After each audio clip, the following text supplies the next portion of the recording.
Deputy commissioner Jammu ने अपने official Twitter handle पर ये क्लैरिफाई किया है कि आप ई पासेस के लिए अगर आप अप्लाई करना चाहते हैं तो आप तभी अप्लाई कर सकते हैं अगर आप इंट्रा डिस्ट्रिक्ट मूवमेंट यानी कि जम्मू के अंदर ही मूवमेंट करना चाहते हैं, कोई मेडिकल इमरजेंसी है, कोई बहुत ज़्यादा ज़रूरत अगर आपको है तभी आप मूवमेंट कर सकते हैं और उस मूवमेंट के लिए ई पास के लिए अप्लाई कर सकते हैं। अगर आपको इंटर डिस्ट्रिक्ट मूवमेंट करनी है यानी जम्मू से सांबा जाना है, जम्मू से कठुआ जाना है, राजौरी से पुंछ जाना है, आसपास के डिस्ट्रिक्ट वाइज अगर आपको ट्रैवल करना है, एक डिस्ट्रिक्ट से दूसरी डिस्ट्रिक्ट में अगर आपको जम्मू पूरी डिवीजन में जाना है तो उसके लिए आप अप्लाई कर सकते हैं interdistrictpermit@gmail.com पे interdistrictpermit interdistrictpermit@gmail.com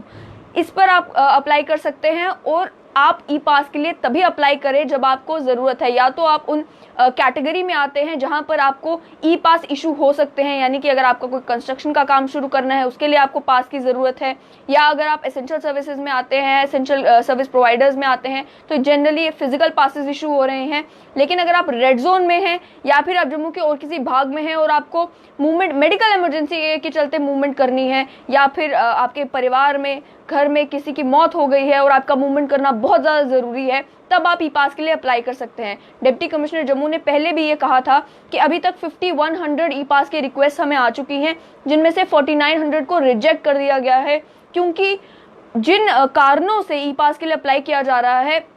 वो कारण मिनिस्ट्री ऑफ होम अफेयर्स की गाइडलाइन के अकॉर्डिंग फिट नहीं बैठते। यानी कि अगर आपको ग्रोसरी शॉपिंग करनी है, सामान खरीदना है, उसके लिए अगर आप ई पास के लिए अप्लाई कर रहे हैं तो वो अप्रूव नहीं होगा। उसके अलावा अगर आपको दवाई की दुकान पर जाना है उसके लिए आप ई पास के लिए अप्लाई कर रहे हैं, वो भी अप्रूव नहीं होगा। उन चक्रों में आप कंट्रोल रूम में कॉल करके जो है कह सकते हैं कि हमारी ये अवेलेबिलिटी है, ये सामान हम तक पहुंचाया जाए। लेकिन ई पास केवल तब आप अप्लाई कर सकते हैं जब आपको या तो इंट्रा डिस्ट्रिक्ट मूवमेंट करनी है, यानी कि जम्मू डिस्ट्रिक्ट में ही एक जगह से दूसरी जगह आपको जाना है, कोई मेडिकल इमरजेंसी है। उसके अलावा मैं आपको बता दूं कि आज जो है एक और खबर जो सामने आ रही है उसके मुताबिक लद्दाख में 205 ईरान में जो श्रद्धालु थे जो फंसे हुए थे उन्हें पहले इवैक्यूएट करके जोधपुर लाया गया, जोधपुर में क्वारंटीन सेंटर में रखा गया, तो आज वो वापस घर लौटे हैं। तो ये भी एक बहुत अच्छी खबर है। उसके अलावा मैं आप तक ये भी पहुंचा दूं कि जम्मू कश्मीर की एडमिनिस्ट्रेशन ने एक बहुत अच्छा कदम उठाया है उन लोगों के लिए जो जम्मू कश्मीर के रहने वाले हैं, जम्मू कश्मीर के रेजिडेंट्स हैं, इंडियन नेशनल्स हैं, लेकिन इस वक्त बाहर के देशों में फंसे हुए हैं। कई सारे लोग मैसेज करके, कॉल करके, टेक्स्ट करके, ट्वीट करके कह रहे हैं कि हम कुवैत में फंसे हुए हैं, हम सऊदी अरब में फंसे हुए हैं, हम US में फंसे हुए हैं, हम इस जगह पर फंसे हुए हैं, हमें वापस घर जाना है। तो उन लोगों के लिए अब एक फॉर्म जो है वो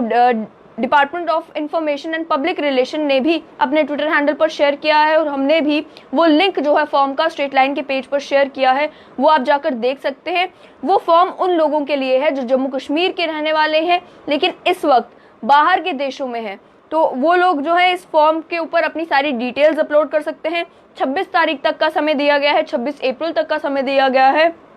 कि वो अपनी सारी डिटेल्स कि वो कहाँ पर है, किस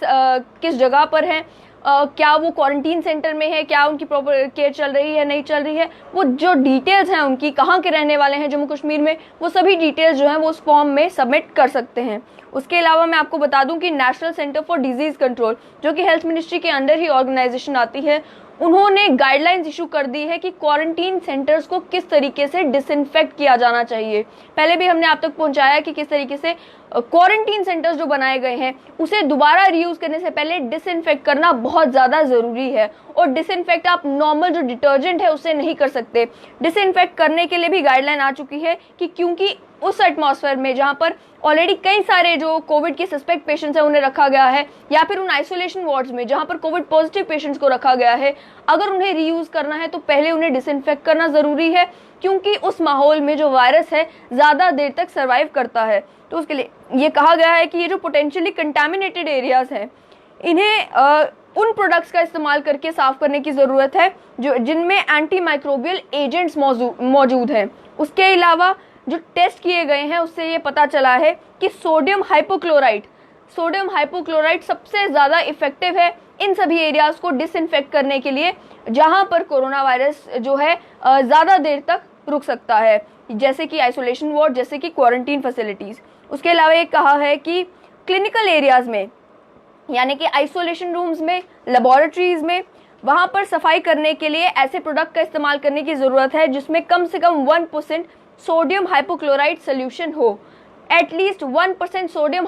हाइपोक्लोराइड सोल्यूशन का इस्तेमाल करना जरूरी है। उसके अलावा डोर हैंडल्स यानी कि दरवाजे को, क्योंकि सब लोगों के हाथ लगते हैं, बार बार हाथ लगते हैं, इसीलिए दरवाजों को साफ करना बहुत ज़्यादा ज़रूरी है। और उन्हें साफ करने के लिए आप ब्रश का इस्तेमाल कर सकते हैं, डिटर्जेंट का इस्तेमाल कर सकते हैं और साथ ही में गर्म पानी का इस्तेमाल कर सकते हैं। एटलीस्ट हफ्ते में एक बार आपको डोर हैंडल्स की सफाई करनी ही करनी है। उसके अलावा जो गाइडलाइंस जारी की हैं उसमें डॉक्टर्स को भी ये सलाह दी गई है कि आप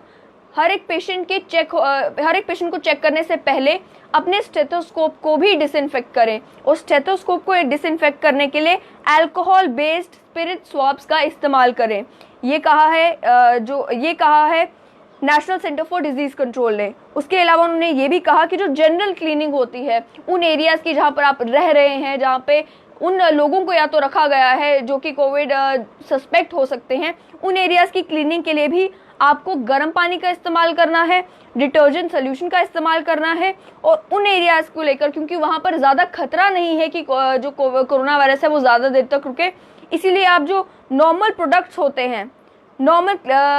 होते हैं, डिसइंफेक्टेंट प्रोडक्ट्स होते हैं जो आपको मार्केट में अवेलेबल है, उसका इस्तेमाल भी आप कर सकते हैं। तो फिलहाल बस इतना ही कि डीसी जम्मू ने क्लैरिफाई कर दिया है कि अगर आपको इंट्रा डिस्ट्रिक्ट ट्रैवल करनी है यानी जम्मू डिस्ट्रिक्ट के अंदर ही ट्रैवल करना है, जो हम भी बार बार आपको बता रहे हैं कि ई पास फैसिलिटी केवल जम्मू डिस्ट्रिक्ट के लिए ही है। बाहर की डिस्ट्रिक्ट्स में अगर आपको जाना है तो आपको interdistrictpermit@gmail.com पर अप्लाई करना है।